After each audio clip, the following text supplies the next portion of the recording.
Kung prime location ang gusto mo, katabi ng dalawang hospital ng NAIC Cavite, very affordable, mababa ang down payment, mababa ang monthly, and then mababa din po ang down payment at saka yung reservation. Si Northdale Estates po ng NAIC Cavite ay may RFO ngayong taon. Ito po ay prime location along Governors Drive Highway, dumadaan ng mga bus. Malapit ka sa lahat, as in lahat, hospitals, Mercury, school, churches, banks, kainan.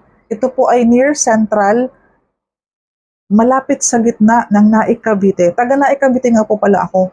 Kaya pwede mo akong tanungin about the location, ano ba ang pwede kong ma-recommend na project sa'yo. And then open po ako na mag-check tayo ng mga iba't ibang project sa Cavite, sa NAIC Cavite, basta pasok sa budget mo and sa salary mo. Ang social media ko nga po pala is Cindy Bernal Hapil sa aking YouTube channel. Please subscribe kasi dyan mo pumahanap yung mga iba't ibang project na ino-offer ko.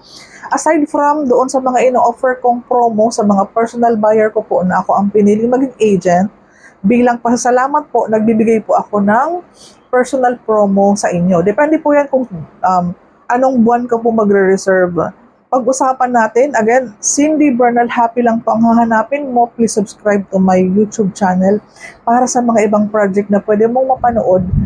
Mga short video lang yon, hindi humahaba ng 3 minutes para mabilis mo pong mapanood. For Northdale Estates kasi, madami siyang selling factor. Gaya sa mga nabanggit ko, again, isummarize ko na since may oras pa naman. Location, RFO, malapit sa lahat, malapit sa hospital, fast turnover.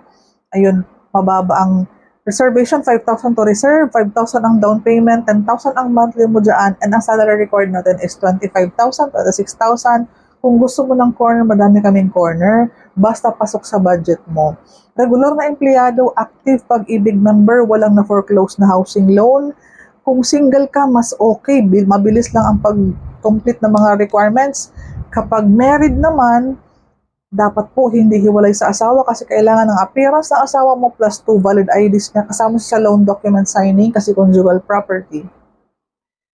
And then po, salary required, kailangan ma-double check ko kasi sa salary kasi hindi kasama overtime, hindi kasama incentive, hindi kasama night differential.